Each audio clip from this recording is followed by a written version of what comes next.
બ્રહ્મવૈવર્ત પુરાણની કથાને આગળ વધારીએ. ભાગ 76. મૂર્તિએ કહ્યું કે હે નાથ, તમે તો કરુણાસાગર છો. દીનબંધો, મારા પર કૃપા કરો. કૃપામૂર્તિ જગન્નાથ, મારા પતિદેવને શીઘ્ર જીવતા કરી દો. કેમ કે જે સ્ત્રી પતિહીન થઈ જાય છે તે આ સંસારમાં પાપીણી સમજવામાં આવે છે. તેની દશા નેત્રહીન, મુખ અને પ્રાણ વિનાના શરીર જેવી છે. માતા, પિતા, ભાઈ, બંધુ અને પુત્ર તો મર્યાદિત સુખ આપનાર હોય છે. સર્વસ્વ પ્રદાન કરનાર તો સામર્થ્યશાળી પતિ જ હોય છે. એટલું કહીને મૂર્તિદેવી ત્યાં ઊભા રહી ગયા અને વિલાપ કરવા લાગ્યા. ત્યારે ભગવાને, જે સર્વાત્મા તથા પ્રકૃતિથી પર છે, વૃંદાને કહ્યું.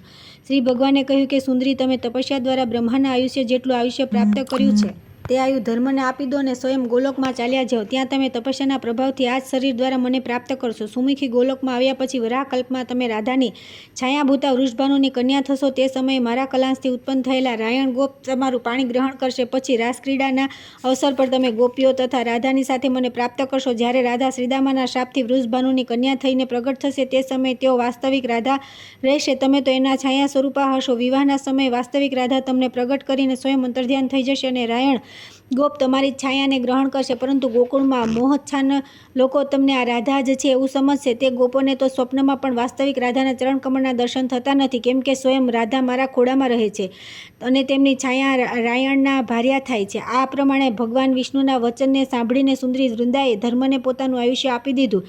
પછી તો ધર્મ પૂર્ણરૂપે ઊભા થઈ ગયા. તેમના શરીરની કાંતિ તપાવેલા સુવર્ણ જેવી તેજસ્વી હતી અને તેમનું સૌંદર્ય પહેલાંની અપેક્ષા વધી ગયું હતું. ત્યારે તે શ્રીમાને પરાત્પર પરમેશ્વરને પ્રણામ કર્યા. પુનઃ વૃંદાએ કહ્યું કે દેવતાઓ, મારા વચનનું જેનું ઉલ્લંઘન કરવું કઠણ છે, સાવધાન થઈને શ્રવણ કરો. મારા વચન મિથ્યા થઈ શકતા નથી. મોહ ક્રોધાવેશમાં જે 3 વાર ક્ષયો ભવ તમારો નાશ થઈ જાઓ આવું વચન કહ્યું અને ફરી કહેવા માટે ઉદ્ધત થતાં સૂર્યના પાડી દીધા હતી, તેનું ફળ આ પ્રમાણે થશે. આ ધર્મ સતયુગમાં પહેલાં જેવો પરિપૂર્ણ હતો તે જ પ્રમાણે અત્યારે પણ રહેશે, પરંતુ ત્રેતાયુગમાં તેના ચરણ, દ્વાપરમાં 2 ચરણ અને કળિયુગના પ્રથમાંશમાં 1 ચરણ રહી જશે. કળિયુગના શેષ ભાગમાં એ કળાનો 16મો ભાગ અંશ માત્ર રહી જશે. સતયુગ આવશે ત્યારે પુનઃ પરિપૂર્ણ થઈ જશે. મારા મુખથી 3 વાર ક્ષય શબ્દ નીકળ્યો, તેથી તે જ ક્રમથી ક્ષય પણ થશે. મનમાં પુનઃ કહેવાનો વિચાર કરવાથી સૂર્ય રોકી દીધો અને એ જ કારણે આ ધર્મ કળિયુગની સમાપ્તિમાં કલામય જ રહી જશે. નંદજી, એ દરમિયાન દેવતાઓએ વેગપૂર્વક ગોલોકથી આવેલો એક સુંદર અને શુભ રથ જોયો. તે રથ અમૂલ્ય રત્નો દ્વારા નિર્મિત હતો. તેમાં હીરાના હાર લટકી રહ્યા હતા અને મણિ, માણેક, મુક્તા વસ્ત્ર, શ્વેત ચામર, ભૂષણ અને સુંદર રત્નજડિત દર્પણોથી વિભૂષિત હતો. તે રથને જોઈને વૃંદાએ હરિશંકર, બ્રહ્મા તથા સમસ્ત દેવતાઓને નમસ્કાર કર્યા પછી તેના પર સવાર થઈને ગોલોકમાં ચાલી ગઈ. ત્યાર પછી બધા દેવતા પોતપોતાના સ્થાન પર ચાલ્યા ગયા. હવે તમારી પુનઃ શું સાંભળવાની ઈચ્છા છે? ત્યાર પછી આવે છે સનતકુમાર વગેરેની સાથે શ્રીકૃષ્ણનો સમાગમ. સનતકુમાર દ્વારા કૃષ્ણના રહસ્યોદ્ઘાટન કરવાથી નંદજીનું પશ્ચાતાપ પૂર્ણ કથન તથા મૂર્છિત થવું.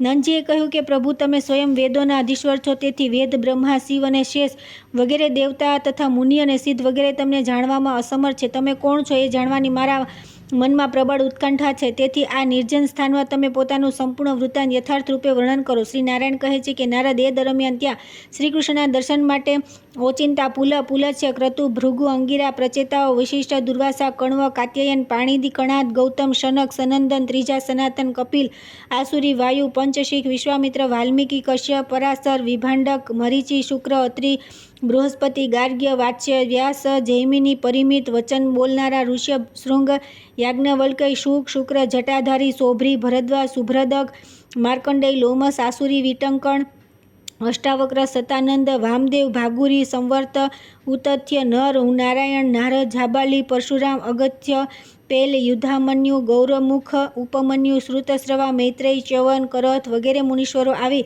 પહોંચ્યા. વત્સ, તે બધા બ્રહ્મ તેજથી પ્રકાશિત થઈ રહ્યા હતા. તેમને આવેલા જોઈને શ્રીકૃષ્ણ એકદમ ઊભા થઈ ગયા અને હાથ જોડીને નમસ્કાર કર્યા. પછી તેમણે આદર સહિત રમણીય સિંહાસનો પર બેસાડ્યા અને પછી કૃષ્ણે કુશલ પ્રશ્નપૂર્વક પરસ્પર વાર્તાલાપ કરી તેમની વિધિવત પૂજા કરી અને સ્વયં પણ તેમની મધ્યમાં આસન પર બેસી ગયા. એ જ સમયે શ્રીકૃષ્ણને આકાશમાં એક ઉજ્જવળ તેજ દેખાયું. તે મુનિઓએ પણ જોયું. વત્સ નારદ, તેજની અંદર સુવર્ણ જેવી કાંતિવાળા 5 વર્ષીય નગ્ન બાળકના રૂપમાં સનતકુમારજી હતા. તેઓ એકદમ તે સભાની મધ્યમાં પ્રગટ થઈ ગયા. તેમને ઓચિંતા સામે ઉભેલા જોઈને બધા મુનિઓએ પ્રણામ કર્યા તથા શ્રીકૃષ્ણએ પણ મુસ્કાનયુક્ત તથા પ્રેમભર્યા નેત્રોથી કુમારને યુક્તિપૂર્વક સાદર મસ્તક ઝુકાવ્યું. ત્યારે સનતકુમારજી તે બધાને આશીર્વાદ આપીને તે સભામાં વિરાજમાન થયા અને ઋષિઓ તથા સનાતન ભગવાન શ્રીકૃષ્ણને બોલ્યા. સનતકુમારે કહ્યું કે મુનિવરો, તમારા લોકોનું સદા કલ્યાણ થાઓ અને તપસ્યાઓનું અભિષ્ટ ફળ પ્રાપ્ત થાઓ.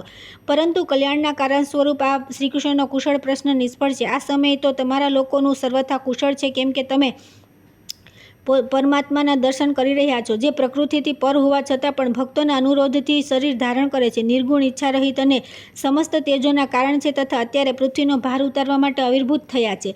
શ્રી કૃષ્ણએ પૂછ્યું કે વિપ્રવર, જ્યારે બધા શરીરધારીઓના માટે કુશળ પ્રશ્ન અભિષ્ટ હોય છે, ત્યારે મારા વિશે કુશળ પ્રશ્ન કેમ નહીં? સનતકુમાર બોલ્યા કે હે નાથ, પ્રાકૃતિક શરીરના વિષયમાં કુશળ પ્રશ્ન કરવો એ તો શુભદાયક છે, પરંતુ જે શરીર નિત્ય અને મંગળનું કારણ છે તેના વિષયમાં કુશળ પ્રશ્ન નિરર્થક છે. શ્રી ભગવાને કહ્યું કે વિપ્રવર, જે શરીરધારી છે તે પ્રાકૃતિક કહેવાય છે, કેમ કે તે નિત્ય પ્રકૃતિ વિના શરીર બની શકતું નથી.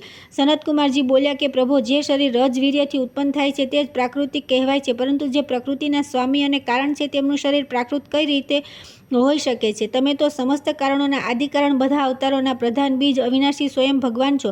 વેદ તમને સદા નિત્ય સનાતન જ્યોતિ સ્વરૂપ પરમોત્કૃષ્ટ પરમાત્મા અને ઈશ્વર કહે છે. પ્રભો, વેદાંગ અને વેદજ્ઞ લોકો પણ તમે માયાપતિ નિર્ગુણ પરમાત્માને માયા દ્વારા સગુણરૂપ થયા હોવાનું બતાવે છે. શ્રી કૃષ્ણે કહ્યું કે વિપ્રવર, અત્યારે હું વાસુદેવનો પુત્ર વાસુદેવ છું.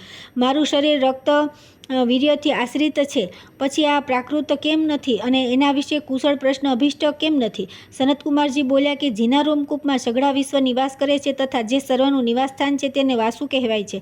તેનો દેવતા પરબ્રહ્મ વાસુદેવ કહેવાય છે. તેમનું વાસુદેવ નામ 4 વેદો, પુરાણો, ઇતિહાસો જોવામાં આવે છે. ભલા વેદમાં તમારા રક્તવીર્યાશ્રિત શરીરનું નિરૂપણ ક્યાં થયું છે? એના માટે આ મુનિઓ તથા ધર્મ સર્વત્ર સાક્ષી છે. એના માટે વેદ અને સૂર્યચંદ્ર મારા સાક્ષી છે. ભૃગુએ કહ્યું કે વિપ્રેન્દ્ર, તમે જ વૈષ્ણવોમાં અગ્રગણ્યો છો. તમારું કહેવું તદ્દન સત્ય છે. તમારું સ્વાગત છે. સદા કુશળ તો છો ને? કયા નિમિત્તે તમારું અહીં શુભાગમન થયું છે? સનતકુમારજી બોલ્યા કે શ્રી કૃષ્ણ, આ સમયે હું જે કારણે અત્યંત શીઘ્રતાપૂર્વક અહીં આવ્યો છું તેનું કારણ સાંભળો, અને આ બધા મુનિ પણ તે સાંભળે. શ્રી કૃષ્ણે કહ્યું કે ભગવાન, તમે સંપૂર્ણ ધર્મોના જ્ઞાતા છો, સર્વજ્ઞ. તમે તો બંધુ જાણો છો, કેમ કે તમે વિદ્વાનોમાં સર્વશ્રેષ્ઠ છો. તેથી જણાવો, કયા પ્રયોજનથી તમે અહીં પધાર્યા છો? સનતકુમારજી બોલ્યા, ભગવાન, તમે ધન્ય છો. લોકોના માટે પણ આપ સદા માન્ય છો અને ઈશ્વર પણ તમે જ છો. વિશ્વમાં તમારાથી વધીને બીજું કોઈ નથી. ત્યાર પછી મુનિઓના પૂછવાથી સનતકુમારે કહ્યું કે હું પરમ ધન્ય, માન્ય, વિધાતાના પણ વિધાતા, સર્વના આદિ, સર્વકારક પરમાત્મા, પરિપૂર્ણતમ પ્રભુના દર્શન માટે મથુરામાં આવ્યો છું. આ સાંભળીને બધા દેવતા અને મુનિ હસવા લાગ્યા તથા તેમને ભારે આશ્ચર્ય થયું. નંદજી પણ આશ્ચર્યચકિત થઈ ગયા. તેમણે શ્રીકૃષ્ણ પ્રત્યે પુત્રભાવનો ત્યાગ કરી દીધો અને શોકાકુળ થઈ તેઓ સભાની વચ્ચે લજ્જા છોડીને રડવા લાગ્યા. ત્યારે પાર્વતીએ મોહને ત્યાગી દો એમ કહીને તેમને ધીરજ આપી. ત્યારે નંદજી બોલ્યા કે હે દેવેશ, જેમ અજ્ઞાનીના ઘરમાં સ્થિત અમૂલ્ય રત્ન અને હીરાનું મૂલ્ય સમજાતું નથી, તે જ પ્રમાણે પ્રભુ, હું ઠગાઈ ગયો. ભગવાન, તમે પ્રકૃતિથી પર છો, તેથી મારો અપરાધ ક્ષમા કરો. હવે હું પાછો યમુના તટ પર સ્થિત ગોકુળમાં મારા ઘરે જઈશ. ભલા તમે જ કહો, ત્યાં જઈને હું યશોદા અને તમારી પ્રિય રાધિકાને શું જવાબ આપું અને તમારા પ્રેમ પાત્ર ગોપ બાળકોને શું કહીશ? નારદ એટલું બોલતા બોલતા નંદજી મૂર્છિત થઈ ગયા. ત્યારે જગદીશ્વર શ્રીકૃષ્ણે તેમને સમજાવવા લાગ્યા. શ્રીકૃષ્ણે નંદજીને દુર્ગા સ્તોત્ર સંભળાવવું તથા વ્રજમાં પાછા જવાનો આદેશ આપવો. નંદજીએ શ્રીકૃષ્ણને ચારેય યુગના ધર્મનું વર્ણન કરવા માટે પ્રાર્થના કરી. શ્રીકૃષ્ણે કહ્યું કે હે तात, સ્વસ્થ થાઓ. પિતાજી, હોશમાં આવો. અરે, ચરાચર સહિત આ સંપૂર્ણ સંસાર પાણીના પરપોટાની જેમ ક્ષણભંગુર છે. તેથી મહાભાગ મોહનો ત્યાગ કરો અને હાથ મહામાયા, જે પરાત્પરા બ્રહ્મ સ્વરૂપ અને પરોત્કૃષ્ટા સંપૂર્ણ મોહનો ઉચ્છેદ કરવાવાળી મુક્તિ પ્રદાયિની અને સનાતની વિષ્ણુ માયા છે, તેની સ્તુતિ કરો. નંદજી, ત્રિપુરવધના સમયે મહાભયંકર યુદ્ધમાં ભયભીત થયેલા શંભુએ જે સ્તોત્ર દ્વારા સ્તવન કરીને મહામાયાના પ્રભાવથી ત્રિપુરાસુરનો વધ કર્યો હતો, તે સ્તોત્રરાજ, જે સંપૂર્ણ અજ્ઞાનનું નિવારક અને સંપૂર્ણ મનોરથનું પૂરક છે, હું તમને આ સભામાં પ્રદાન કરીશ. સાંભળો. નંદજી બોલ્યા, જગદીશ્વર, તમે વેદોના ઉત્પાદક, નિર્ગુણ અને પરાત્પર છો. તેથી ભક્તવત્સલ મનુષ્યના સંપૂર્ણ વિઘ્નોના વિનાશ, દુઃખોની શાંતિ, વિભૂતિ, યશ અને મનોરથ સિદ્ધિના માટે દુર્ગતિ નાશીની જગતજનની મહાદેવીનું તે પરમ દુર્લભ, ગોપનીય, પરમોત્તમ એકમાત્ર સ્તોત્ર મુજ વિનીત ભક્તને અવશ્ય પ્રદાન કરો. શ્રી ભગવાને કહ્યું કે વૈશ્યેન્દ્ર, પૂર્વકાળમાં નારાયણના ઉપદેશ તથા બ્રહ્માની પ્રેરણાથી યુદ્ધમાં ભયભીત થયેલા શંકરે જેના દ્વારા સ્તવન કર્યું હતું તથા જે મોહપાશને કાપનારું છે, તે પરમ અદ્ભુત સ્તોત્રનું વર્ણન કરું છું. સાંભળો. નારાયણે શિવને શત્રુની જંગાલમાં ફસાયેલા જોઈને આ સ્તોત્ર બ્રહ્માને કહ્યું. પછી બ્રહ્માએ યુદ્ધભૂમિમાં રથ પર પડેલા શિવને તે સ્તોત્ર બતલાવા કહ્યું. શંકર, શૂરવીરો દ્વારા પ્રાપ્ત થયેલા સંકટની શાંતિના માટે તમે તે દુર્ગતિ નાશીની દુર્ગાનું, જે આદ્યા મૂળ પ્રકૃતિ અને બ્રહ્મ સ્વરૂપિણી છે, તેનું સ્તવન કરો. સુરેશ્વર, આ સ્તોત્ર હું તમને શ્રીહરિની પ્રેરણાથી કહી રહ્યો છું, કેમ કે શક્તિની સહાયતા વિના કોણ કોને જીતી શકે છે? બ્રહ્માની વાત સાંભળીને શંકરે સ્નાન કરીને ધોયેલા વસ્ત્ર ધારણ કર્યા. પછી ચરણોને ધોઈને હાથમાં કુશ લઈને આચમન કર્યું. આ પ્રમાણે પવિત્ર થઈને ભક્તિપૂર્વક મસ્તક ઝુકાવી અને હાથ જોડીને તેઓ વિષ્ણુનું ધ્યાન કરતા રહીને દુર્ગાનું સ્મરણ કરવા લાગ્યા. શ્રી મહાદેવજીએ કહ્યું કે દુર્ગતિનો વિનાશ કરનારા મહાદેવી દુર્ગે, હું શત્રુની ચુંગાલમાં ફસાઈ ગયો છું. તેથી કૃપામયી મહાભાગે જગદંબિકે, વિષ્ણુ માયા, નારાયણી, સનાતની, બ્રહ્મ સ્વરૂપા, પરમા અને નિત્યાનંદ સ્વરૂપિણી, આ તમારા જ નામ છે. તમે બ્રહ્મા વગેરે દેવતાઓની જનની છો. તમે જ સગુણ રૂપે સાકાર અને નિર્ગુણ રૂપે નિરાકાર છો. સનાતની, તમે જ માયાને વશીભૂત થઈને પુરુષ અને માયાથી સ્વયં પ્રકૃતિ બની જાઓ છો તથા જે આ પુરુષ પ્રકૃતિથી પર છે તે પરબ્રહ્મને તમે ધારણ કરો છો. તમે વેદોની માતા પરાત્પરા સાવિત્રી છો. વૈકુંઠમાં સમસ્ત સંપત્તિઓની સ્વરૂપભૂતા મહાલક્ષ્મી, ક્ષીરસાગરમાં શેષશાહી, નારાયણના પ્રિયતમા મર્ત્યલક્ષ્મી, સ્વર્ગમાં સ્વર્ગલક્ષ્મી અને પૃથ્વી પર રાજલક્ષ્મી છો. તમે પાતાળમાં નાગાદી લક્ષ્મી, ઘરોમાં ગૃહદેવતા, સર્વસ્ય સ્વરૂપા તથા સંપૂર્ણ ઐશ્વર્યનું વિધાન કરનારા છો. તમે જ બ્રહ્માની રાગાધિષ્ઠાત્રી દેવી સરસ્વતી છો અને પરમાત્મા શ્રીકૃષ્ણના પ્રાણોના અધિદેવી પણ તમે જ છો. તમે ગોલોકમાં શ્રીકૃષ્ણના વક્ષસ્થળ પર શોભાયમાન થઈ રહેલા ગોલોકના અધિષ્ઠાત્રી દેવી સ્વયં રાધા, વૃંદાવનમાં થનારા રાસમંડળમાં સૌંદર્યશાલીની વૃંદાવન વિનોદિની તથા ચિત્રાવલી નામે પ્રસિદ્ધ શતશૃંગ પર્વતના અધિષ્ઠી દેવી છો. તમે કોઈ કલ્પમાં દક્ષની કન્યા અને કોઈ કલ્પમાં હિમાલયની પુત્રી થઈ જાઓ છો. દેવમાતા, અદિતિ અને સર્વની આધાર સ્વરૂપા પૃથ્વી તમે જ છો. તમે જ ગંગા, તુલસી, સ્વાહા, સ્વધા અને સતી છો. સમસ્ત દેવાંગનાઓ તમારા અંશાસની અંશકળાથી ઉત્પન્ન થઈ છે. દેવી, સ્ત્રી, પુરુષ અને નપુંસક તમારા જ રૂપ છે. તમે વૃક્ષોમાં વૃક્ષરૂપા છો અને અંકુર રૂપે તમારું સર્જન થયું છે. તમે અગ્નિમાં દાહિકા શક્તિ, જળમાં શીતળતા, સૂર્યમાં સદા તેજ સ્વરૂપ તથા કાંતિરૂપ, પૃથ્વીમાં ગંધરૂપ, આકાશમાં શબ્દરૂપ, ચંદ્રમાં અને કમળોની શોભારૂપ, સાદી સૃષ્ટિમાં સૃષ્ટિરૂપ, પાલન કાર્યમાં સારી રીતે પાલન કરનારી, સંહાર કાળમાં મહામારી તથા જળમાં જળરૂપે વર્તમાન રહો છો. તમે જ ક્ષુધા, તમે જ દયા, તમે જ નિદ્રા, તમે જ તૃષ્ણા, તમે જ બુદ્ધિરૂપિણી, તમે જ તુષ્ટિ, તમે જ પુષ્ટિ, તમે જ શ્રદ્ધા અને તમે સ્વયં ક્ષમા છો. તમે સ્વયં શાંતિ, ભ્રાંતિ અને કાંતિ છો તથા કીર્તિ પણ તમે જ છો. તમે લજ્જા તથા ભોગ, મોક્ષ સ્વરૂપિણી માયા છો. તમે સર્વશક્તિ સ્વરૂપા અને સંપૂર્ણ સંપત્તિ પ્રદાન કરનારી છો. વેદમાં પણ તમે અનિર્વચનીય છો. તેથી કોઈ પણ તમને યથાર્થ રૂપે જાણતું નથી. સુરેશ્વરી, ન તો સહસ્ત્રમુખવાળા શેષનાગ તમારી સ્તુતિ કરવામાં સમર્થ છે, ન વેદોમાં વર્ણન કરવાની શક્તિ છે અને ન સરસ્વતી પણ તમારી સ્તુતિ કરી શકે છે. પછી કોઈ વિદ્વાન કઈ રીતે કરી શકે? મહેશ્વરી, જેમનું સ્તવન સ્વયં બ્રહ્મા અને સનાતન ભગવાન વિષ્ણુ કરી શકતા નથી, તેની સ્તુતિ યુદ્ધથી ભયભીત થયેલો હું પોતાના 5 મુખો દ્વારા કઈ રીતે કરી શકું? તેથી મહામાયે તમે મારા પર કૃપા કરીને મારા શત્રુનો વિનાશ કરી દો. કરુણા સાથે આ પ્રમાણે કહીને રણક્ષેત્રમાં શિવજીના રથ પર પડી જવાથી કરોડો સૂર્ય સમાન કાંતિમતી દુર્ગા પ્રગટ થઈ ગયા. તે સમયે પરમાત્મા નારાયણે કૃપા પરવશ થઈને તેમને પ્રેરિત કર્યા હતા. ત્યારે તે મહાદેવી શીઘ્ર શિવની સમક્ષ ઊભા રહી તેમના મંગલ માટે, વિજય માટે આ પ્રમાણે બોલ્યા: શિવ, માયાશક્તિનો આશ્રય લઈ અસુરોનો સંહાર કરો. દુર્ગાએ કહ્યું કે શંકર, તમારું કલ્યાણ થાઓ. તમારા મનમાં જે ઈચ્છા હોય તે વરદાન માગી લો. કેમ કે તમે સમસ્ત દેવતાઓમાં શ્રેષ્ઠ છો, તેથી હું તમને વિજય પ્રદાન કરીશ. શ્રી મહાદેવ બોલ્યા કે પરમેશ્વરી, તમે આદ્યા સનાતની શક્તિ છો, તેથી દુર્ગે દૈત્યનો વિનાશ થઈ જાય આ મારું અભિષ્ટ વરદાન મને આપો. ભગવતીએ કહ્યું કે મહાભાગ, તમે તો સ્વયં જ ભગવાન, વિધાતા અને જ્યોતિર્મય પરમેશ્વર છો. તેથી જગતગુરુ શ્રીહરિનું સ્મરણ કરો અને આ દૈત્યને જીતી લો. આ દરમિયાન સર્વવ્યાપી વિષ્ણુએ પોતાની એક કળાથી નંદીનું રૂપ ધારણ કર્યું અને શૂલપાણી શંકરના તે ઉગ્ર તેજને રથનું પૈડું ઉપર થઈ ગયું હતું તે યથાવત કરી દીધું. ત્યાર પછી તે રથને પોતાના મસ્તક પર ઉઠાવી લીધું. તેમણે શંકરને એક મંત્રપુત શસ્ત્ર પણ આપ્યું. પછી શંકરે તે શસ્ત્રને લઈને વિષ્ણુ તથા મહેશ્વરી દુર્ગાનું ધ્યાન કરી તુરત ત્રિપુર પર પ્રહાર કર્યો. તેના પ્રહારથી તે દૈત્ય જમીન પર પડી ગયો. તે સમયે દેવતાઓએ શંકરની સ્તુતિ કરી અને તેમના પર પુષ્પની વૃષ્ટિ કરી. દુર્ગાએ તેમને ત્રિશૂળ, વિષ્ણુએ પિનાક અને બ્રહ્માએ શુભ આશીર્વાદ આપ્યા. મુનિઓ હર્ષમગ્ન થઈ ગયા. બધા દેવતા હર્ષ વિભોર થઈને નાચવા લાગ્યા અને ગંધર્વ કિન્નર ગાન કરવા લાગ્યા. તે સમયે અનુપમ સત્વરાજ પ્રગટ થયું, જે વિઘ્નકર્તાઓ અને શત્રુઓનો સંહારક, પરમેશ્વર્યનું ઉત્પાદક, સુખદ, પરમ શુભ, નિર્વાણ મોક્ષનું દાતા, હરિભક્તિપ્રદ અને શ્રેષ્ઠ છે. તે સત્વરાજનો પાઠ કરવાથી પાર્વતી સદા પ્રસન્ન રહે છે. તે મનુષ્યના લોભ, મોહ, કામ, ક્રોધ અને કર્મબંધનનું નિવારક, બળ, બુદ્ધિકારક, જન્મ મૃત્યુનું વિનાશક, ધન, પુત્ર, સ્ત્રી, ભૂમિ વગેરે સમસ્ત સંપત્તિઓનું પ્રદાતા, દુઃખ શોકનું હરણ કરનારું, સંપૂર્ણ સિદ્ધિઓનું દાતા તથા સર્વોત્તમ છે. આ સ્તોત્રરાજના પાઠથી મહાવંધ્યા પણ પુત્રને જન્મ આપે છે. બંધનમાં પડેલો હોય તે બંધનથી મુક્ત થઈ જાય છે. દુઃખી અવશ્ય ભયમુક્ત થઈ જાય છે.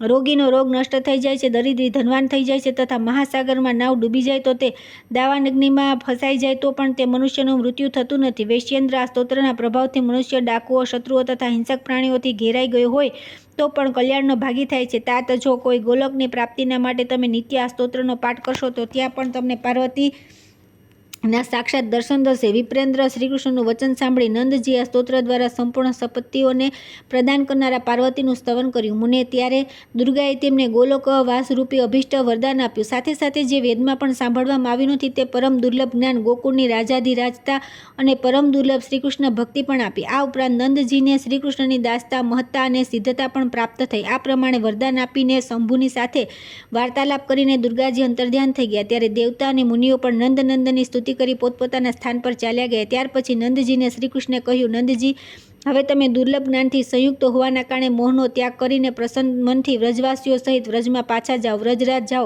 જાઓ, ઘેર જાઓ, વ્રજમાં પધારો. હવે તમને સંપૂર્ણ તત્વનું જ્ઞાન થઈ ગયું. તમે મુનિઓ તથા દેવતાઓના દર્શન કરી લીધા અને મારા દ્વારા અત્યંત દુર્લભ તથા નાના પ્રકારના ઇતિહાસ, ધનવર્ધક આખ્યાન તથા જન્મ તથા પાપનો નાશ કરનારું દુર્ગાનું સ્તોત્રરાજ પણ સાંભળી લીધું. જે કંઈ સામે ઉપસ્થિત હતું તેનું મેં તમને હર્ષ અને સુખપૂર્વક વર્ણન કરી દીધું. મેં બાળ ચપળતાવશ જે કોઈ અપરાધ કર્યો હોય તેને ક્ષમા કરો. તાત જે સુખ અને મને માતા પિતાના રાજમહેલમાં નથી મળ્યું તેનાથી વધીને તથા સ્વર્ગથી પણ દુર્લભ સુખ તમારે ત્યાં મળ્યું છે. મારા પ્રિય વચન, નમ્રતા, વિનય, ભય, બહુસંખ્યક પરિહાસ, યશોદા, ગોપીઓ, બાળ સમૂહ અને ખાસ કરીને રાધા એ બધા એકત્ર સ્થિત છે. તે બંધુવર્ગની સાથે કર્માનુસાર અહીં સુખ ભોગવીને ઉત્તમ ગોલોકમાં જાઓ. તાત યશોદા, રોહિણી, ગોપીઓ, ગોપ બાળકો, વૃષભાનું ગોપ સમૂહ, રાધાની માતા કલાવતી અને રાધાની સાથે તમે પાર્થિવ દેહનો ત્યાગ કરી અને દિવ્ય દેહ ધારણ કરી ગોલોક જશો. રાધા અને તેની માતા કલાવતી બંને અયોનિજા છે, તેથી તે બંને પોતાના નિત્ય દેહથી ગોલોકમાં જશે. કલાવતી પિતરોની માનસિક કન્યા છે, તેથી ધન્ય અને માન્ય છે. જ પ્રમાણે સીતા માતા, દુર્ગા માતા, મેનકા, દુર્ગા, તારા અને સુંદરી સીતા આ બધા અયોનિજા તથા ધન્ય છે. તેઓ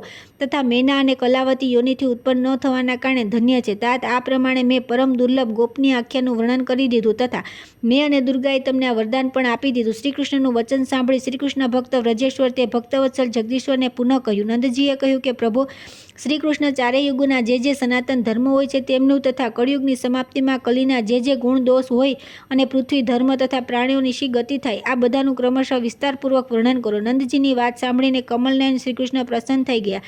પછી તેમણે મધુરતા ભરી વિચિત્ર કથા કહેવાનો આરંભ કર્યો.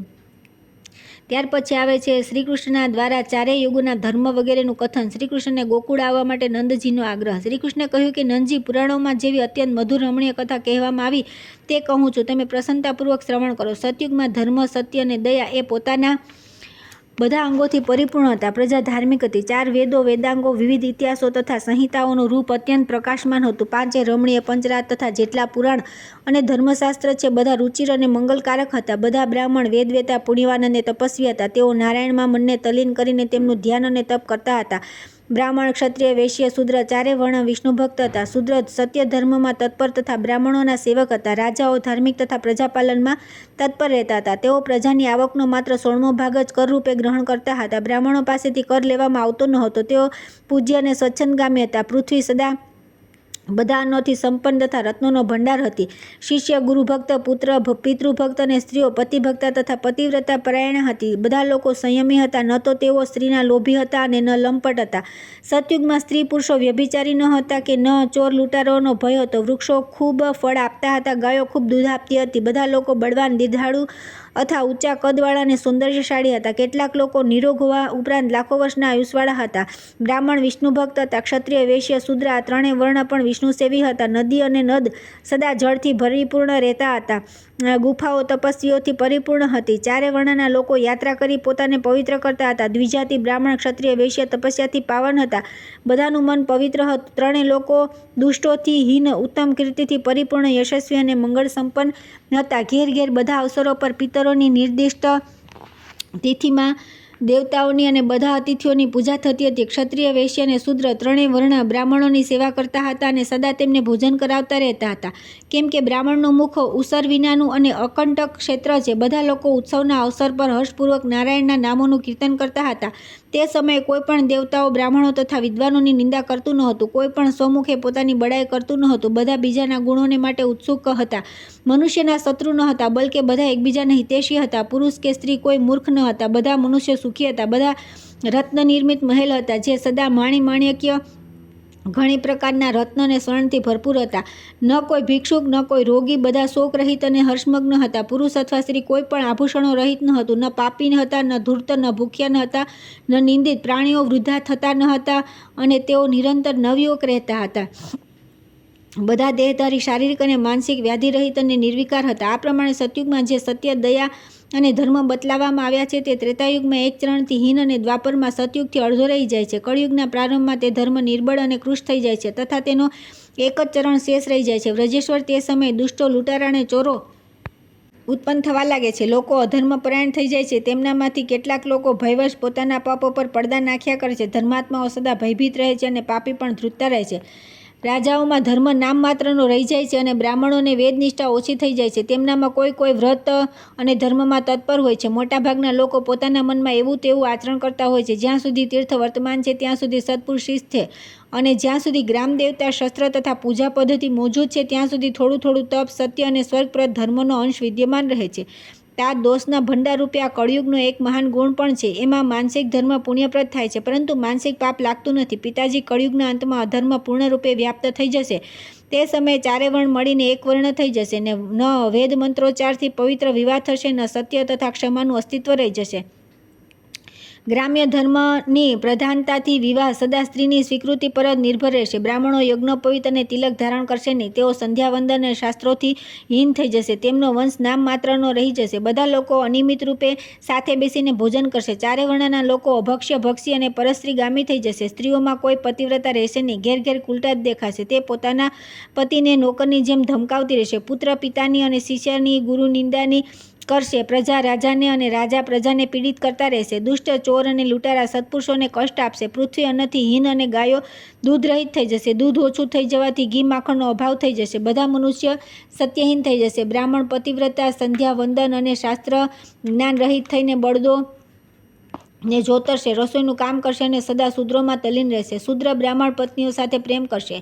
રસોયા તથા લંપટ શૂદ્ર જે બ્રાહ્મણનું અન્ન ખાશે તેની સુંદર પત્નીને પડાવી લેશે. નોકર રાજાનો વધ કરીને સ્વયં રાજા બની જશે. બધા લોકો સ્વચ્છંદાચારી, શિષ્ણોપરાયણ, પેટ ભરવાવાળા, રોગગ્રસ્ત, મેલા, ગંદા, ખંડિત મંત્રોથી યુક્ત અને મિથ્યા મંત્રોના પ્રચારક થશે. ધર્મની નિંદા કરનાર યવન અને મલેચ્છ રાજા થશે. તેઓ હર્ષપૂર્વક સત્પુરુષોની ઉત્તમ કીર્તિનો પણ સમૂળ નષ્ટ કરી દેશે. લોકો પિતરો, દેવતાઓ, દ્વિજાતિઓ, અતિથિઓ, ગુરુજનો તથા માતા પિતાની પૂજા નહીં કરે. તેઓ સદા સ્ત્રીને પ્રસન્ન રાખવામાં લાગ્યા રહેશે. પિતાજી, સ્ત્રીઓના ભાઈબંધુ તથા સ્ત્રીઓનું સદા ગૌરવ હશે. ઉત્તમ કુળમાં ઉત્પન્ન લોકો ચોર અને બ્રાહ્મણ અને દેવતાઓના ધનનું હરણ કરનારા થશે. કળિયુગમાં લોકો કૌતુકવશ લોભયુક્ત ધર્મથી માનવ સ્વમાન પ્રાપ્ત કરશે. સંપૂર્ણ જગત દેવ મંદિરોથી શૂન્ય તથા ભયથી આકુળ થઈ જશે. કલીના દોષથી સદા દુર્નીતિના કારણે અરાજકતાનું સામ્રાજ્ય છે. મનુષ્ય ભૂખ્યા, મેલા, ગંદા, દરિદ્ર અને રોગગ્રસ્ત થઈ જશે. જે પહેલાં અઢળક સંપત્તિઓના સ્વામી હતા તેઓ કંગાલ, પામર થઈ જશે. અર્થાત જ્યાં સોના મોહરના ભંડાર ભરેલા હતા ત્યાં કોડી પણ જોવા નહીં મળે. ગૃહસ્થોના ઘરોની શોભા નષ્ટ થઈ જશે. તે બધાનું જીવન સાધન સંપત્તિથી શૂન્ય અંધકારમય થઈ જશે. બધા મનુષ્યો પાપપરાયણ તથા હિંસક જંતુઓથી ભયભીત રહેશે. બધા કર્મના સુફળની સ્પૃહા કરશે. કુલટાઓને કલહપ્રિય લાગશે. ન તો સ્ત્રીઓ વાસ્તવમાં સુંદર હશે, ન પુરુષોમાં સૌંદર્ય રહેશે. નદીઓ, નદી, તળાવો, ગુફાઓ અને સરોવરમાં જળ તથા કમળ હશે નહીં તથા વાદળો જળશૂન્ય થઈ જશે. નારીઓ સંતાનહીન, કામી અને જાર પુરુષ સાથે સંબંધ રાખનારી હશે. લોકો વૃક્ષોની સાથે પીપળાને પણ કાપી નાખશે. તેથી પૃથ્વી વૃક્ષહીન થઈ જશે. વૃક્ષો, ડાળી અને ફળ ફૂલ વિનાના થઈ જશે. ફળ, અન્ન અને જળનો સ્વાદ નષ્ટ થઈ જશે. મનુષ્ય કટુભાષી, નિર્દય અને ધર્મહીન થઈ જશે. વ્રજેશ્વર ત્યાર પછી 12 સૂર્ય પ્રગટ થઈ તાપ અને અતિવૃષ્ટિ દ્વારા માનવો અને પ્રાણી માત્રનો સંહાર કરી નાખશે. તે સમયે પૃથ્વી અને તેની કથા માત્ર શેષ રહી જશે. તેમ વર્ષા ઋતુ પછી ખેતર ખાલી થઈ જાય છે તે જ પ્રમાણે કળિયુગ પછી પૃથ્વી પ્રાણી શૂન્ય થઈ જશે. ત્યારે ફરી સતયુગની શરૂઆત થશે. આ પ્રમાણે મેં ચારેય યુગના ધર્મ કહી દીધા. હવે તમે સુખપૂર્વક વ્રજમાં પ્રસ્થાન કરો. હું તમારો દૂધ પીતો શિશુ પુત્ર છું, તેથી ધર્મ વિશે શું કહી શકું. મેં તમારે ત્યાં માખણ, ઘી, દૂધ, દહીં, સુંદર મઠો અને પકવાન અને અમૃતતુલ્ય મિષ્ટાન તથા પિતરો અને દેવોના નિમિત્તે જે મીઠાઈ બનતી હતી તે બધી હું હઠપૂર્વક ખાઈ જતો. બાળકોનું રડવું એ જ તેમનું બળ છે, તેથી મારા અપરાધને ક્ષમા કરી દો. બાળક તો ડગલે ડગલે અપરાધ કરતું રહે છે. તમે મારા પિતા છો અને હું તમારો પુત્ર છું.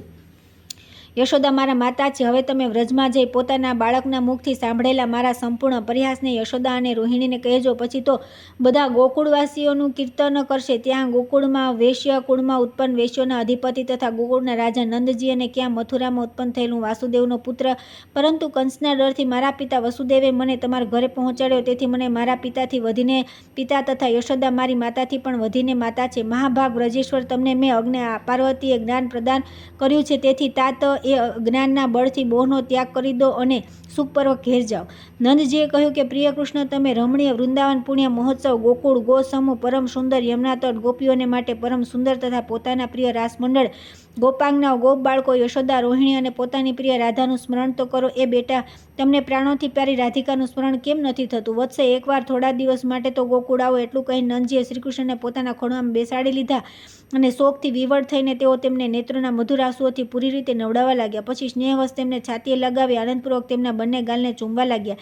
ત્યારે પરમાનંદ સ્વરૂપ ભગવાન શ્રીકૃષ્ણે તેમને કહ્યું.